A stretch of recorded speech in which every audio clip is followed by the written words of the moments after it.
Welcome back to Face the State on this Sunday morning. Our next candidate for governor is a Democrat. He is Sean Connolly. He is 43 years old. He's an Iraq War veteran. Connolly was most recently Commissioner of Veterans Affairs for the state. He's currently a Lieutenant Colonel in the Army Reserve, and Colonel Connolly is with us today. And good to see you back here on the program. Great to see you, Dennis. Thanks for having me back. Feels like it was just yesterday, just a few months ago. Well, welcome back. Now you're an official candidate. You made the big announcement this week, and the key thing you said was that Connecticut is in crisis. What do you mean by that? That's right. You know, I, of course, announced my exploratory campaign in October, and over the last 3 months, I've traveled the state. I've visited cities and towns all across Connecticut, and I've heard a consistent theme, and that is that people are frustrated, people are struggling, people don't believe that the opportunities that my family had over the last 3 generations exist anymore, and so we are in a crisis. You're a Democrat, and Democrats are saying the state is actually going in the right direction. It's getting better. So how is it in crisis? Well, that very reason. Our economic growth is too slow. Our population is actually declining. Our taxes are high. And people have lost faith in government. And so that's why I was the only candidate exploring a run for governor to call for an economic operations center. And what that means is to really put the laser focus on the economic climate here in Connecticut. You know, just last week we had a snowstorm. And when we do that, a major snowstorm, all our state leaders gather together in Hartford in the Armory and put laser focus on getting our state through the storm. And as I've said, this is our storm. This economic climate is our storm, and we have to put that same laser focus on getting our state through that. You know, candidates often blame the people who have come before them in the governor's office. I know that a lot of the Republicans blamed the crisis that we're in right now on Governor Weicker introducing the income tax back in 1990. Democrats then blamed the morass on Governor Rowland and Governor Rell. Does Governor Malloy bear any responsibility for the decline? Well, it's funny. You know, you asked me that a few times last time I was here. And you sort of dodged the question. So well, you know, is he blameless? No, he's not blameless. But neither is any of the state legislators that are there in Hartford. Neither, what did he do wrong? Neither are any of the other governors who served in the Capitol over the last several years. When it comes down to assessing blame, I'm going to leave that to others to waste their time assessing blame. I'm taking the leadership role. I've talked about collaborative, results-driven leadership, and that means bringing people together through the Economic Operations Center and through other means to talk about how do we move our state forward. And that's what I'm here to do, is to take responsibility for moving our state forward. But there are a lot of Republicans who believe that if they elect another Democrat as governor, it will be a third term of what we have right now. How will you be different?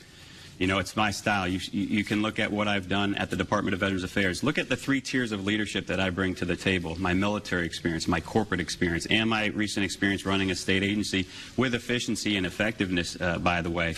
And so, first of all, I'm a different style of leader. That's what I'm going to do. As I did as a commissioner of Department of Veterans Affairs, I worked across the aisle. I worked with Democrats, Republicans, and independents. And I'll add that, you know, at our launch in October as an exploratory candidate, at our declaration this past week as a candidate for governor, we had Democrats there supporting me. We also had independents, and we had Republicans saying, Sean, I've never crossed party lines before, but I'm supporting you.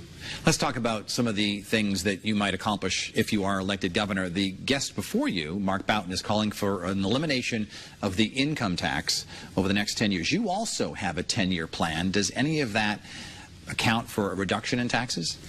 It does. And on the day that I declared my candidacy, it was the same day that I released an economic plan that you're referring to, which is available on our website at connolly4ct.com. I talk about a number of things. I talk about making investments in business, small businesses, medium businesses. I talk about a competitive and modern infrastructure was going to be critical to our economic plan moving forward. But I do talk about some tax credits as well. I talk about tax credits for young people who are graduating from college and certification programs who are going to stay here for up to a period of 5 years. Talk about tax credits potentially for seniors, particularly low and medium income seniors in property tax relief. And so there are a number of areas that we call tax innovation that can help us jolt our system, that can help us launch our state forward with a new economic plan. A lot of people believe that we need some bold changes in the next administration. Congressman John Larson, who is from your hometown of East Hartford, was on this program last year, and he suggested that perhaps there needs to be more regionalism, perhaps a county form of government is inevitable down the road. As governor, can you see a situation in which you would propose maybe eliminating some town control and creating a county government to save money?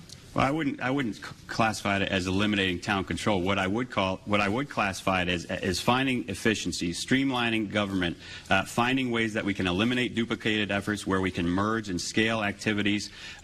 You know, we have to face the fact that we're going to have reduced aid going to our municipalities, both for town government as well as for education. And so we have to work together with our municipalities to find those efficiencies, to really recognize that there will be less state aid. What kind of revenue streams could you be looking at to try to bring in more money to the state? As you know, income tax revenue is way down because people are moving out of the state. What would you focus on?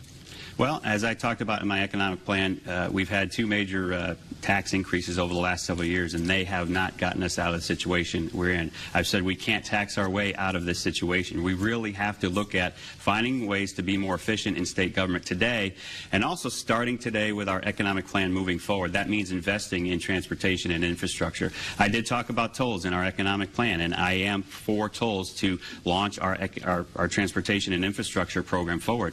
But in pairing that with tolls, I've also talked about a reduction in our gas tax, and I've also talked about income coming in the form of tolls being put away in a lockbox that's strictly for that transportation and infrastructure. Our neighbors to the north in Vermont are going to be legalizing marijuana. Do you see that as a potential moneymaker for Connecticut, or are you opposed to it?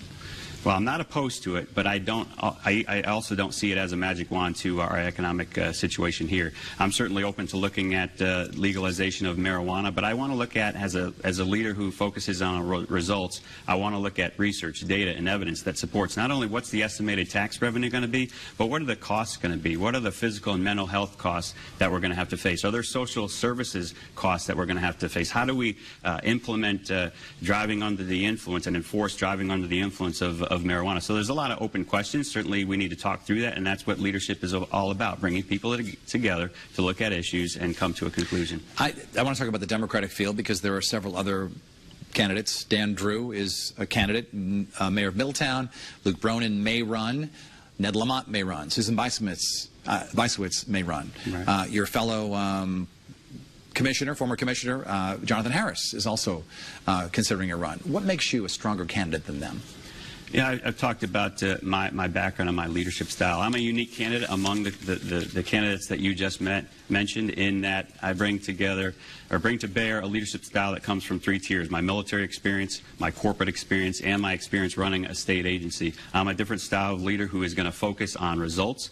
I'm going to focus on service over politics. You know, I'm not running this campaign because I'm looking for the next political job or a line on my resume. I'm running to roll up my sleeves, jump in the trenches, and really elevate service over politics. Sean Connolly, Democratic candidate for governor, we thank you so much for being on the program today. Thank you, Dennis. Great to be here. We'll see you again. Right. When we come back, we're going to talk with two leaders of the city of Hartford about what to expect in the year 2018, which could be a year of big changes. And if you'd like to watch past interviews of Face the State, they're on our website right now on WFSB.com. We also have a brand new YouTube channel, so look for that. We'll be right back.